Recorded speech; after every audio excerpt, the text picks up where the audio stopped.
Hello. How do I know this is working?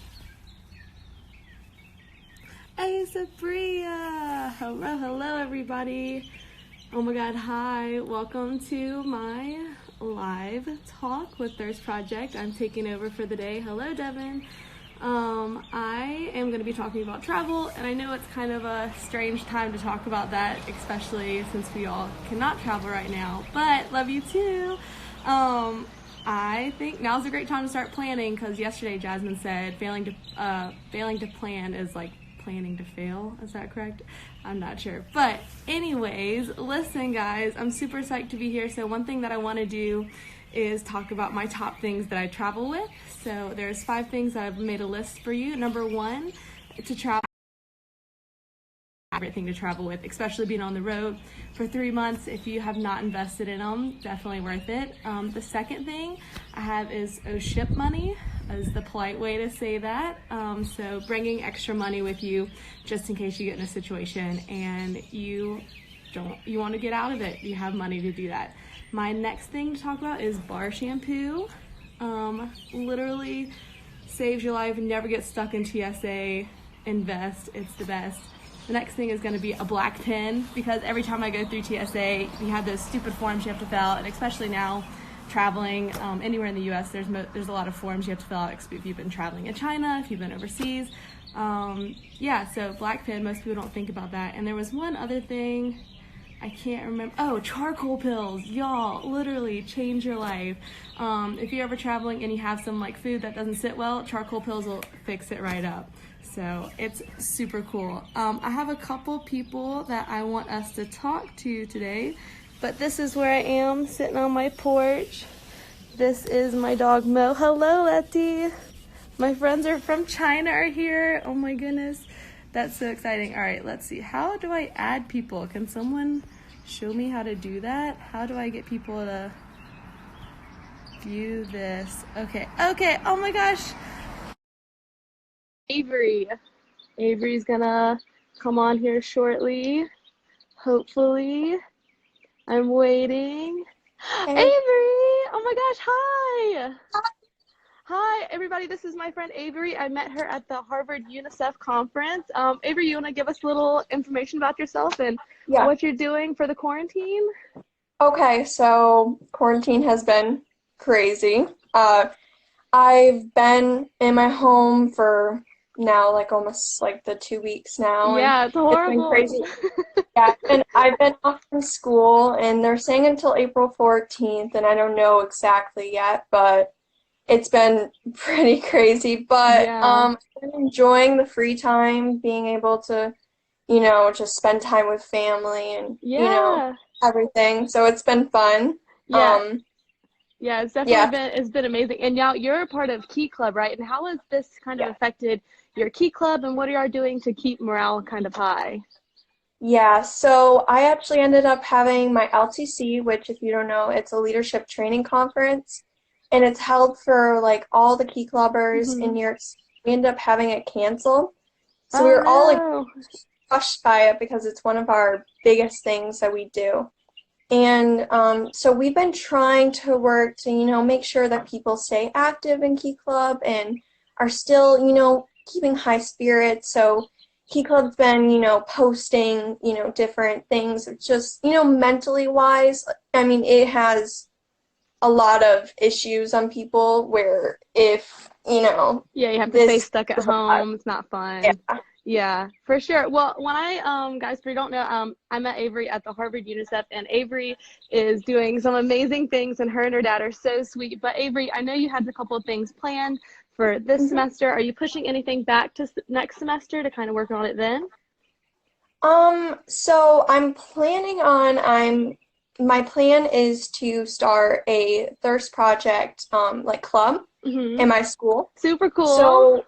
So I'm hoping to start it next school year, because I know that this school year is pretty crazy and we won't have much time left of school after we come back. So, and then also I'm also planning on doing a like big fundraiser that'll kind of be like a gala dinner in Syracuse. Yeah. So, but I'm planning on doing that next fall.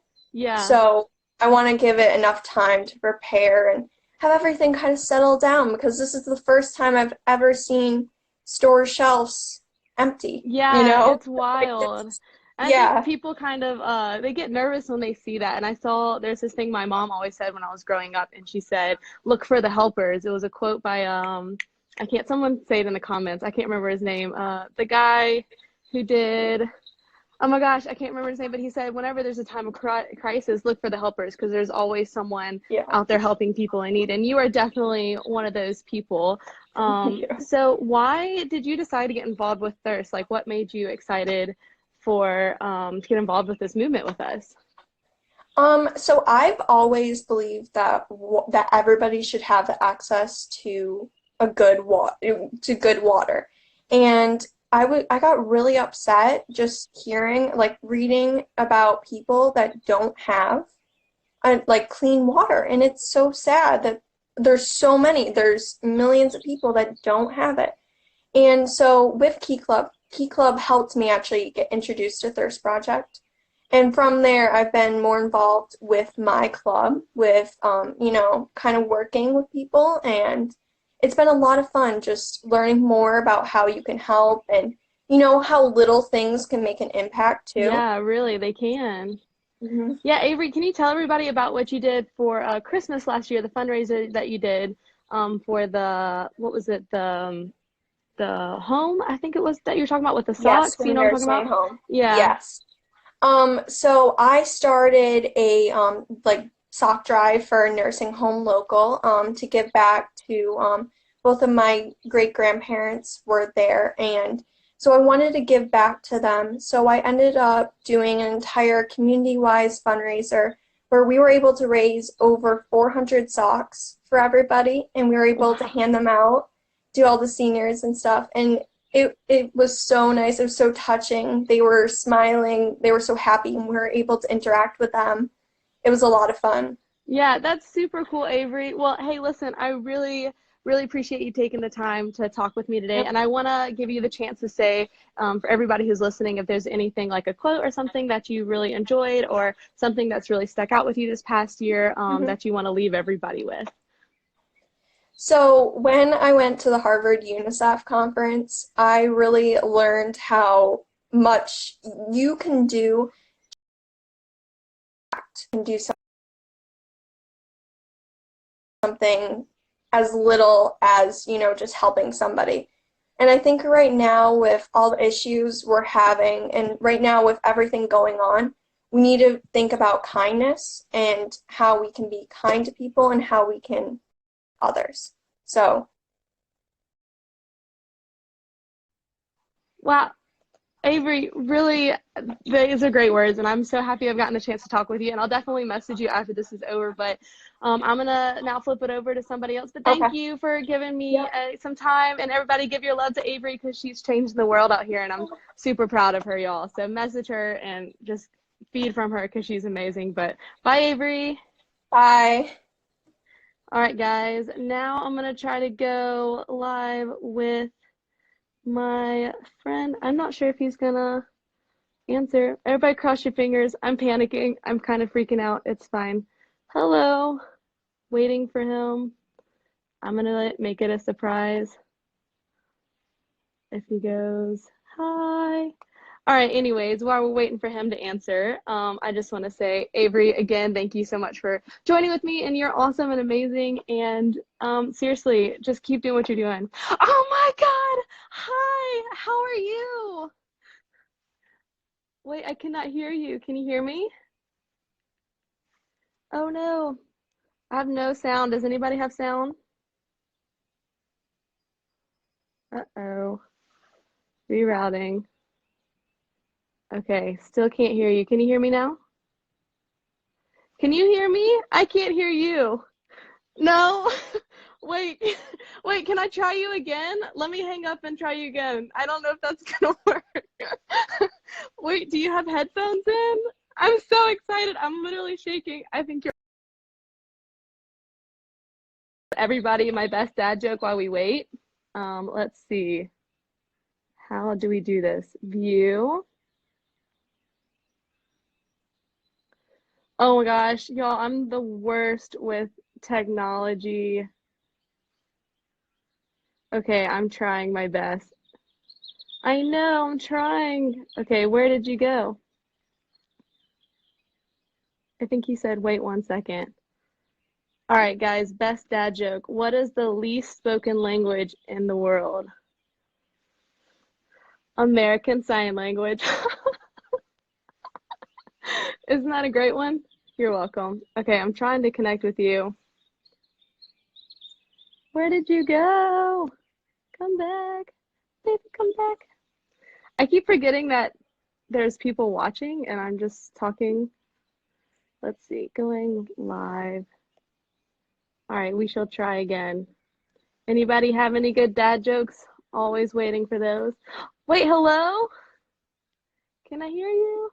I hear you. Yes, I hear you. Hi, Yes. hello. Yes, hi, hello. How you doing? I'm great. Oh my gosh, how are you? I'm good. I was literally like, I was outside. I was about to try and do some kind of workout, and then I saw you guys were live, and I was like, I could tune into this. I could see what you guys are doing over there. Oh my God, thank you so much for tuning in. How is your quarantine going? What are you doing besides exercising to keep your time busy? Well, I mean, okay, let me show you this. So my roof started to leak. Oh, yikes. Oh my God. Everything. So I've just been working. I've been trying to do my thing, but I've had people over every day, even during this whole thing, trying to fix my roof. So it's Oh my gosh. Well, at least you're having time now to get that done, I guess. I guess I feel like I'm not the only one though. I feel like we're all just lost. Like we all just don't really know what to do. Yeah, we're all kind of in limbo, which is never a good place to Yeah. be. Yeah. Like So I feel like, because for me, what I would normally do is like I would try and like either go to the gym every morning to kind of get out of the house, or I'd have this thing or that thing. But now yeah. it's like whenever I finish work, I'm literally just twiddling my thumbs, going, I have no idea what to do with my day.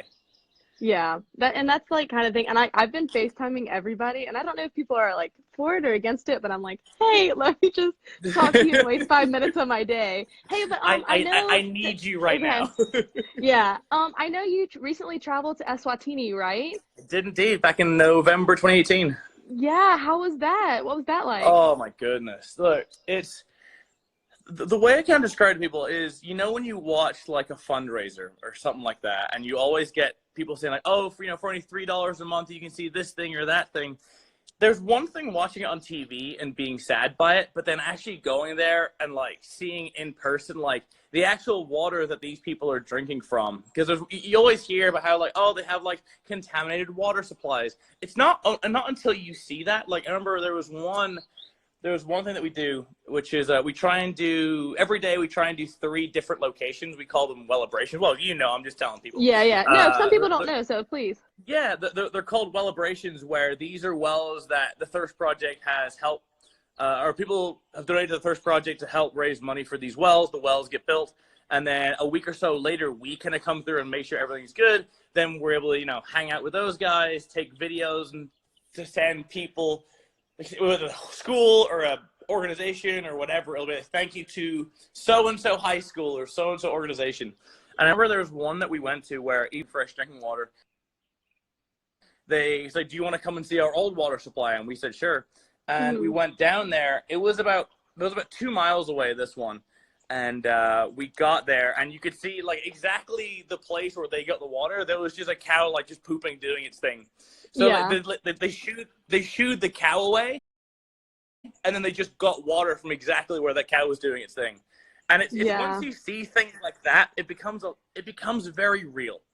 It becomes more than just like I'm happy to help out the odd time here or there. It's more, this needs to get sorted. Like this is because we live in a first world country, you don't really think about that kind of stuff. It's not until you go over there and you realize exactly what's going on, you realize how much you take, like, not just water, but like anything for granted, Yeah, it's crazy. It is crazy, and that's a big reason I got involved too. But for you, you said that it's like it's hard to bridge that gap from like hearing and like feeling that empathy towards things and then actually doing something about it. So for you, what was that for Thirst? Like what pushed you to kind of get involved with Thirst in that way? Yeah, I mean, my my thing was like, I was brought up in Southeast Asia for a lot of my childhood. So there was an organization. My mom was a part of like a Reiki organization, which is like meditative healing. And twice a year, we would go over to Indonesia over at this orphanage, and we would go collect food. We would go hang out with them. We would try and give back like what we can. We would collect over 6 months and then give it to this orphanage. And I was, 9 years old whenever I went to these places. And from there, I told myself as a kid, like, I don't know how I'm going to do it, but if I ever come into a position where people are like following my life for some reason, I wanted to make sure that I'm able to kind of give back no matter what. And now that my kind of life has blown up to the point that it has, I feel like it's a part of my duty, not just like as someone who has influence, but just as a person, period, to try and do their thing. I think it's important because I could sit here and I could sit here and do nothing and just turn a blind eye to it. But I think from a morality perspective and from just like my own psyche, I can't do that. That's why I want to try and like do as much as I can with the Thirst Project. And the reason I chose the Thirst Project, period, is I met Seth maybe 3 years ago. I mean, Seth. Seth is the biggest sweetheart. Seth is an absolutely legendary human. For those who don't know, Seth Maxwell is the CEO of the Thirst Project and the founding main man. But I met him and I saw how passionate he was, and I saw how much he really wanted to push to believe in better. And then going to the Thirst Gala for the first time 4 or 5 years ago and seeing the amount of thousands of dollars that was raised through there, and it was heartwarming because a lot of charitable organizations, not to kind of say anything down, because every charitable organization is doing something amazing, but there was just something about the Thirst Project that just clicked with me. It made sense. Yeah, same for me. Yeah. It was the whole, obviously Thirst Project is the biggest youth-based water organization in the world, but there's something about that getting, a lot of kids who are in school to find something cool to kind of back it. And something to be proud of. I remember going to the first Thirst Gala last year, and there was a teacher there from New York saying, we have the biggest in-school Thirst Project, like little in-school fundraiser, like a class you can go to. And people there saying like, they're really happy with what I've done, with what Seth's done, with what everyone's done. And it's when you see so many people come together to do something good, it makes you kind of change your perspective on things. Yeah, and I think that definitely ties into kind of what we're going in through, like right now, like just the support for like healthcare workers and stuff. Like it is inspiring, but I think for students too, I think a lot of times they don't know the voice that they have. And what part of Asia did you grow up in? I'm not familiar. Yeah, so I was born in Dubai, born in Dubai for 5 years. Then I lived in Thailand for 3 years, Singapore for 3 years, Northern Ireland for 12, and then America for the last 5. So I've been a little bit all over the place. Yeah, that's super impressive. Yeah, so I guess one last kind of question, because I don't want to take too much of your time, but I want to say, okay, sweet. Well, I have a couple questions then, but what advice would you give to students who are watching this, especially now having ample amount of time to sit at home, and they can do one of two things with that? They can either sit at home and get sucked into social media on their phone, or they can still make a difference in their room, like without having access to tons of materials, just, talking about it. But what is something that you would want to leave people with, knowing, especially in a time that what we're doing right now? Yeah, I mean, look, we're in a weird time right now. Like, I'm in a weird time, you're in a weird time, everyone who's watching this stream, all hundreds of people we're all in a weird time right now. There's nothing we can do to really solve that right now. It's a waiting game until this whole thing passes. So just remember that A, you're not alone with this whole thing, and B, if you want to try and do something that's bigger and better than yourselves, you want to be able to try and keep some kind of positive momentum. It's very easy to read the news, especially with whole politics or this whole coronavirus thing. You get sucked in and you start to feel depressed because of it, and it's just not healthy. So I think if you want to try and do something, reach out to your friends, reach out to your family. If you want, I mean, I raise the money that I raised for the Thirst Project on a live stream, and that's from home. So if you want to get involved with Twitch, or you want to get involved with YouTube, or you want to get involved with anything, if you're saying to yourself, oh, I would love to be able to stream or raise money for the Thirst Project, but I know I can only get like $10 or something like that. $10 is still $10. Yeah, that's still a lot. I think a lot of people out there are very worried, like, oh, I won't be able to raise enough, so I won't do it, period. And I find that sad. I think you should be able to be proud of the $10 that that you gain, and then next time work for 20, next time work for 50. You yes, know, like preach, my friend. You don't have to be on this like gigantic scale to be able to try and raise some money. Like every little helps, and especially going to the Kingdom of Eswatini to really see that when you're sitting at home in America or in the UK or Europe, wherever you're from, it's very, very hard to kind of see exactly what you're doing. But going over there, I'll tell you firsthand, every tiny little thing helps. Every tiny little thing helps. So don't get discouraged. Be exactly the person who you want to be. Don't say like, oh, I'm not good enough for anything. Just go and do it, you know, and just slowly chip away at it over the years until, you know, because I remember my first charity stream I raised $1,000. And I was stoked. I was like, oh my God, $1,000. There's 4 digits on that. That's crazy. That's super awesome. Yeah. I worked up. But at the start, you know, it doesn't have to be anything crazy. I remember the first charitable stuff that I ever did, aside from the orphanage, was I remember I was at Asda, which is the UK equivalent of Walmart, and I remember I was just a bag packer. You know, I was saying like, hey, I'll pack your bags for you. If you want to donate for this organization, you can do this. And I remember doing that when I was like 14, 15 years old.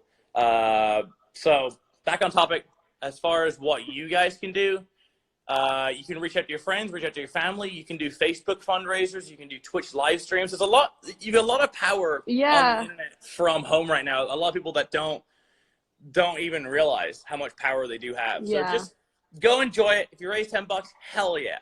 You know, if you raise $250,000, hell yeah. Yeah, hell yeah. You know what I mean? So like, just go out there and with fundraising, just go enjoy it.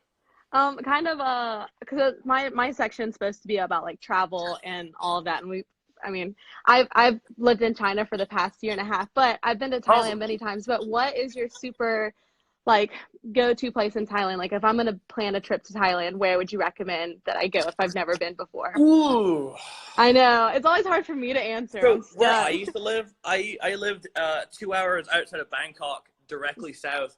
It's in the region of Rayong. It's Ban Chang. So I'm trying to think, how do I show this? All right, this is Thailand. And then Thailand has like a little sticky out part right here, right? So Bangkok is like here, and then down here, there's the coast. So if you drive straight down to the coast, there's some incredible restaurants, incredible bars. The scenery over there is ridiculous. Also, if you want to go to the distance of even going to Phuket, I've been to Phuket a few times. It's absolutely stunning out there. It's like a little island just off Thailand, but you can't go wrong with Thailand. Bangkok, if you want to be in the city, go down south to the coast if you want more of like a getaway, and if you want just a vacation period, go to Phuket.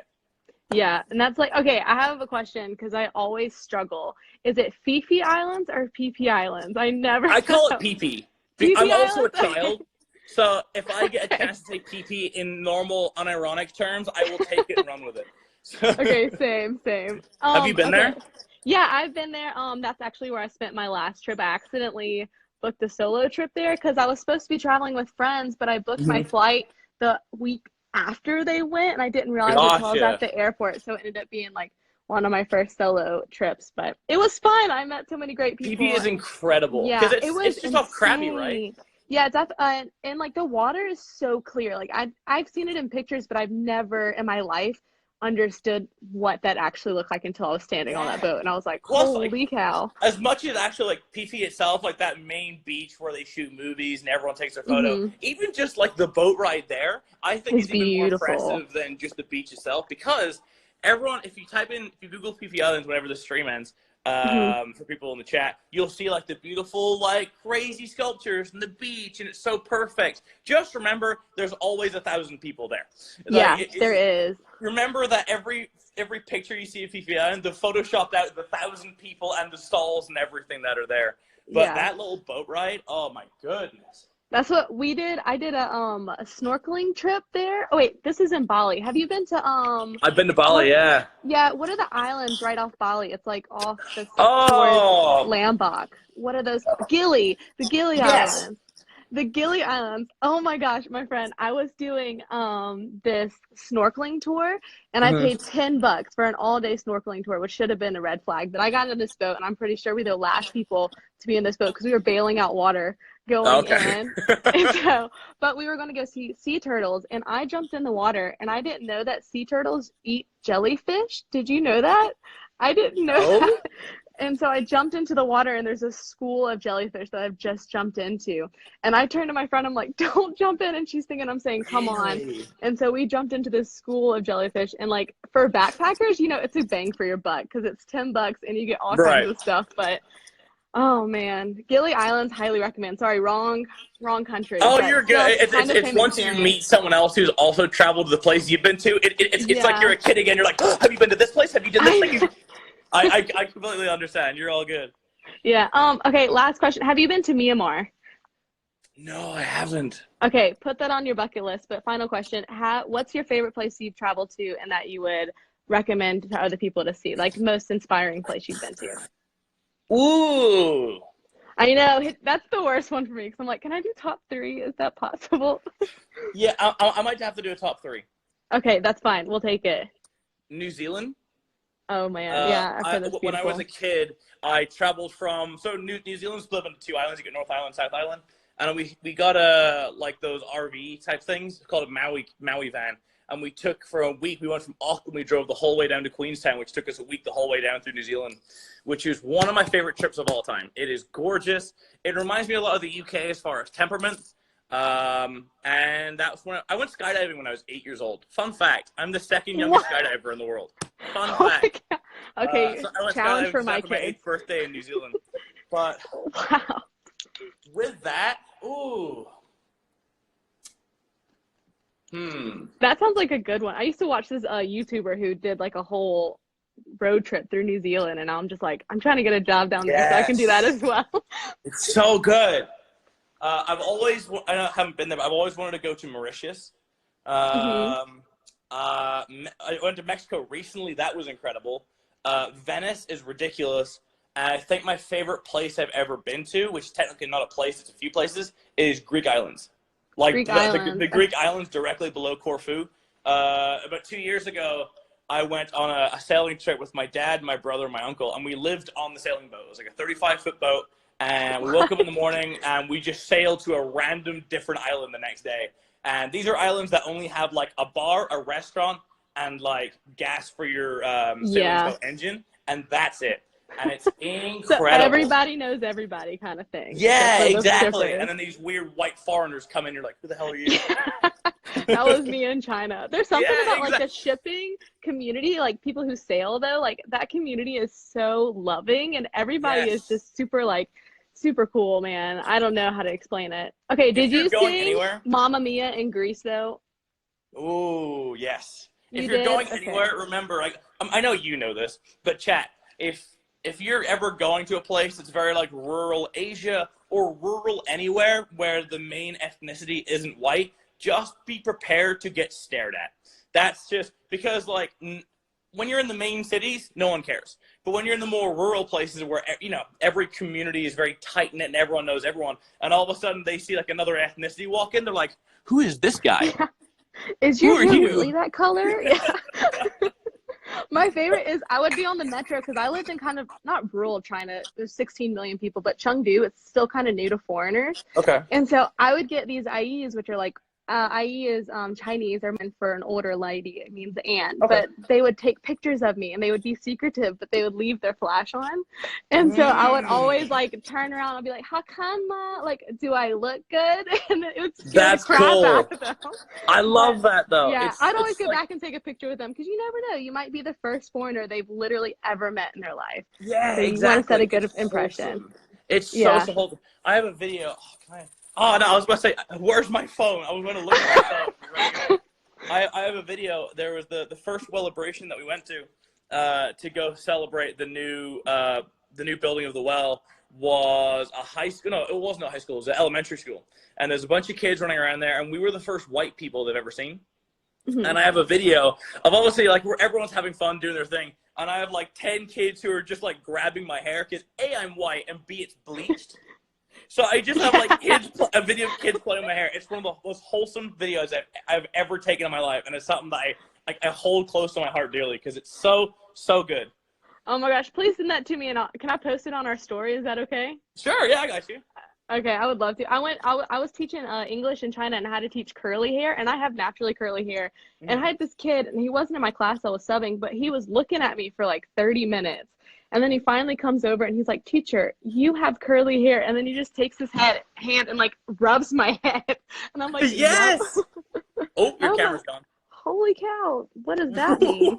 You touched your hair and your camera went.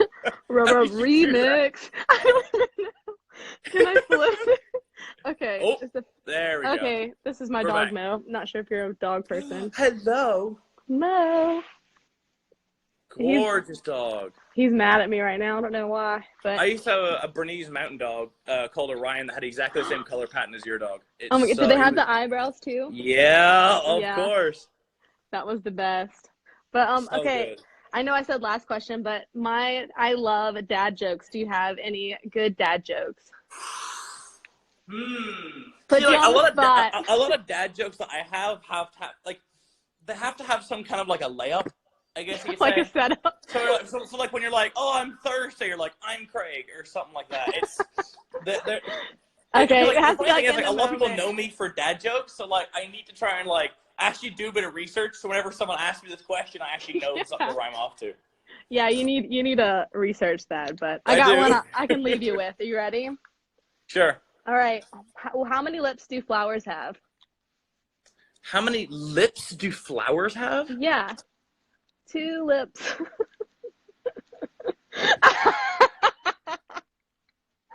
I'm funny, okay? Also, maybe single. What? I'm funny. I'll give you that. Okay, that was pretty good. I'll give you that. All right, sweet. I'll take it. Oh man, but thank you so much for taking time to hang out with me today. Please send me that video, and yes. To everybody, do you have any final words that you want to leave people with? Yeah, I mean, look, it's kind of what I was saying earlier. We're in a weird place as far as life is concerned. Just try and make the most of it. Think of this as stories you can tell your grandkids. That's the exact way to think of this whole thing. Is we're gonna get through it. We'll be fine. Stay inside, because even though if you're younger, if you do get the coronavirus, there's a bigger chance you might live through it.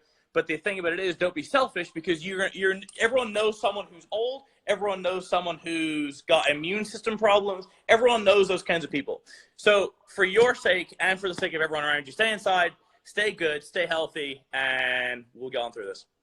Yeah, awesome, man. Thank you so much for taking time. I'm a super big fan. Just want to let you know this has made my whole day. So. Oh, hell yeah, that's awesome. But I hope you get your leaks fixed in your house, and I hope you have a great workout. Thank you so much. You have a good one now. All right, bye. Bye. Oh my God. Y'all. Okay, I have other people who I wanted to set up for this video, so I'm not sure how much time I have, but I'll take one more person. Let's see. Oh gosh, my hands are literally shaking. It's fine. I'm fine. Everything's fine. How do I? Okay, I'm looking for Palaviv or Sarah. Oh, there you are, Sarah. Sarah. Y'all, this is my friend Sarah. She's super cute. Oh my God, there she is. Hi, Sarah. How are you? Good. How do I follow Craig? I can't wait to go tell my mom. I'm just gonna. She's not gonna have any clue, but I'm like, Mom, guess what happened? Okay, Sarah, how are you? How is your quarantine going? I'm good. It's good. It's very weird to be. I'm in New York right now, and nobody's on the street, which is like never happens. So yeah, it's pretty wild, man. And I mean, I live in the suburbs, but here I haven't seen anybody normal. Yeah. But yeah, but crazy. So what are you doing to pass the time? I saw you sent me a hip hop class. That's fun. Yeah, I've always I don't know. I love going to like yoga classes and stuff where a teacher tells me what to do. Otherwise, I won't really work out. So, but I've been trying to do online classes, and YouTube has so much stuff. So They do. They have a ton of stuff, a ton of free stuff, which is important too. And the commercials are handy because then you can take breaks. Yes. Built-in breaks, am I right? Okay, Sarah, Yeah. I know you said you weren't feeling too well, so I won't take too much of your time, but I know, for those of you who don't know, Sarah was a past road warrior, and she helped me throughout this past road tour, and she's amazing, and I love her with all of my heart. And yeah, she went to Eswatini this past year. So Sarah, what was your favorite part of Eswatini, and what was that experience like? Yeah, oh my gosh. Like the whole trip was amazing, but I mean, I think the most incredible part was seeing the well that my school had funded. And it was like 3 years into the works that we had been fundraising, and it was amazing just to stand with the community and hear their stories. And one of the most incredible things was they were telling us how they had gotten a well several years before, but it had failed. And so, you know, like their source of clean water wasn't able to work for them. And it just made me realize like how important all of the like standards of sustainability and things that Thirst cares about so much is so important for the projects that we do. Yeah, for sure. And like you said, that well failed, and that's kind of an ugly side of what we do. And we talked about that when we went to a couple of schools, that what's the percentage of wells that fail within the first couple of years? Do you know it? Oh my gosh, I believe it's around 70% of wells fail within the first 4 years. Yeah, and something, y'all, that's like super cool about Thirst is we've only had a total of 4 wells, I think, that have failed, and I think all of them, if not just 3 of them, are up and running. Someone can correct me in the comments, but that's something so cool because of our standards of sustainability that we're able to keep them up and keep them running, which is like I'm super dorky about, but you should know that. Everybody listening, that's something cool that we're really proud of. Yeah. Oh my gosh, that's really cool. If I may, when we were there, we got to see the very first. Oh, you're breaking up a little bit, Sarah. I think. I don't know if anybody else is having trouble. Sarah, Sarah. Theme song for Sarah made. Wait, Sarah. Sarah, Sarah. No. Sarah, can someone say, I can't hear you? That Thirst ever funded in. Oh, there you are. Okay, wait, Sarah, we dropped out. Okay. And we had the opportunity to like. Still talking. I'm confusion. Pump it and just like. What is happening? I don't know. Just wait, Sarah, you're breaking up a little bit. Oh, okay. Bye. I'm gonna try to get her back. Sarah. All right, guys. She's on here somewhere. If anybody sees Sarah, give her a shout. Sarah, can you stay in the comments so I can click on you? Pump it.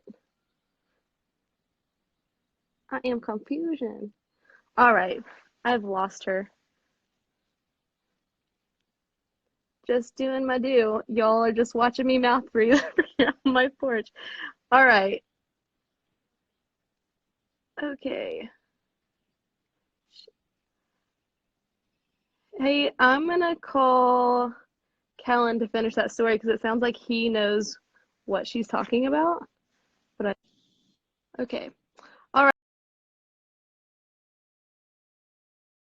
right, guys. It looks like my time may be up.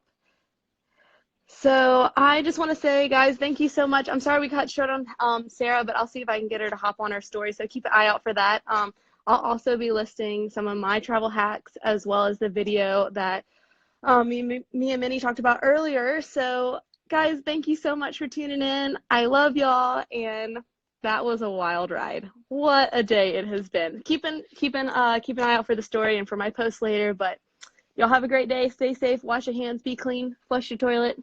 Bye.